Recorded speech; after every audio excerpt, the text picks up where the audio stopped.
ਸਾਡਾ ਤਾਂ ਦੇਗਾਂ ਵਾਲੇ ਸਿਰ ਲੈ ਗਏ, ਸਾਡਾ ਤਾਂ ਦੇਗਾਂ ਵਾਲੇ ਸਿਰ ਲੈ ਗਏ, ਆ ਦੇਗਾਂ ਵਾਲੇ ਸਾਡਾ ਸਿਰ ਲੈ ਗਏ।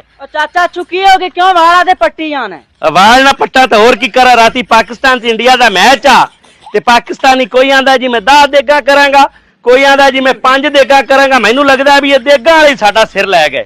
ਉਹ ਕਿਵੇਂ?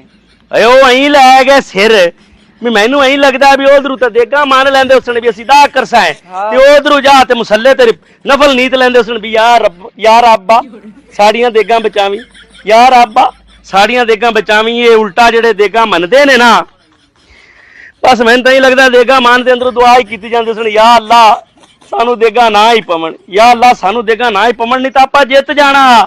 ਐਵੇਂ ਵਿਚਾਰੇ ਹਰਸ ਰੌਫ ਦਾ ਗੁਨਾਹ ਬਣਿਆ ਖੜਾ ਹੈ।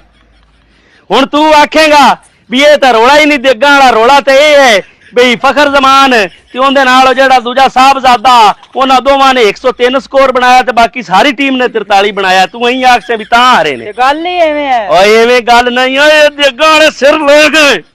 ਇਹ ਦੇਗਾਂ ਮੰਨ ਲੈਂਦੇ ਨੇ, ਅੰਦਰੋਂ ਇਹਨਾਂ ਦੇਗਾਂ ਦੇਣੀਆਂ ਨਹੀਂ ਹੁੰਦੀਆਂ। ਰੱਬ ਨੂੰ ਪਤਾ ਹੁੰਦਾ ਵੀ ਇਹਨਾਂ ਦੇਗਾਂ ਨਹੀਂ ਦੇਣੀਆਂ, ਉਹ ਉਲਟਾ ਸਾਨੂੰ ਗੱਲ ਪੁੱਠੀ ਪੈ ਜਾਂਦੀ ਏ। ਅੰਦਰੋਂ ਦੁਆ ਕਰਦੇ ਨੇ, ਯਾ ਅੱਲਾ ਸਾਡੀਆਂ ਦੇਗਾਂ ਬਚਾ ਲਵੀਂ, ਸਾਡੇ ਹਾਲਾਤ ਯਾ ਅੱਲਾ ਬੜੇ ਮਾੜੇ ਨਹੀਂ, ਇਸ ਵਾਰੀ ਕਣਕਾਂ ਨੂੰ ਵੀ ਰੇਟ ਨਹੀਂ ਲੱਗਿਆ, ਸਾਡੀ ਤਾਲੀ ਤਨਖਾਹ ਵੀ ਨਹੀਂ ਆਈ, ਦਰਿਆ ਨੇ ਸਾਨੂੰ ਡੋਬ ਦਿੱਤਾ। ਹੁਣ ਫੇਸਬੁੱਕ ਤੇ ਤਾਂ ਅਸੀਂ ਚਬਲ ਮਾਰ ਬੈਠੇ ਆਂ ਵੀ ਅਸੀਂ ਦੇਗਾਂ ਕਰਾਂਗੇ, ਪਰ ਰੱਬ ਆ ਸਾਡੇ ਕੋਲ ਦੇਗਾਂ ਨਹੀਂ ਕੀਤੀਆਂ ਜਾਣੀਆਂ। ਅੰਦਰੋਂ ਐਂ ਕਰਦੇ ਨੇ, ਐਂ ਕਰਦੇ ਨੇ। ਰੱਬ ਇਹਨਾਂ ਦੀ ਸੁਣ ਲਈ। ਇੰਡੀਆ ਵਾਲੇ ਜਿੱਤ ਗਏ, ਇੰਡੀਆ ਵਾਲੇ ਐਵੇਂ ਫੰਨੇ ਖਾ ਬਣੇ ਬੈਠੇ ਨੇ।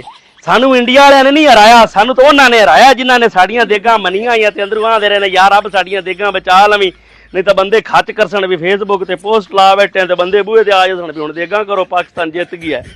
ਇਹ ਪਾਕਿਸਤਾਨ ਦੇ ਹਾਰਨ ਦੇ ਵਿੱਚ ਦੇਗਾਂ ਵਾਲਿਆਂ ਦਾ ਹੱਥ ਹੈ। ਮੇਰਾ ਜੀ ਐਵੇਂ ਕਰਦਾ ਤੇਰਾ ਛੋਰਾਂ ਦਾ ਅਸੀਂ 2 ਦੇਗਾ ਮੰਨੀਆਂ, ਤੂੰ ਤਾਂ ਨਹੀਂ ਐਵੇਂ ਕਰਦਾ ਰਹੀਆਂ। ਉਹ ਮੈਂ ਤੱਕੋ ਨਹੀਂ ਯਾਰ, ਮੈਂ ਤਾਂ ਕਰ ਦੇਵਾਂ, ਮੇਰਾ ਉਹ ਰੋਲਾ ਨਹੀਂ ਹੈਗਾ, ਮੈਂ ਕਰ ਦੇਵਾਂ, ਪਰ ਚਲੋ ਸ਼ੁਕਰ ਹੀ ਹੈ ਬਚ ਗਈਆਂ ਨੇ। ਵੇਖਾ ਤੇਰੇ ਦਿਲ 'ਚ ਖੋਟ ਤਾਂ ਆਈ ਨਾ।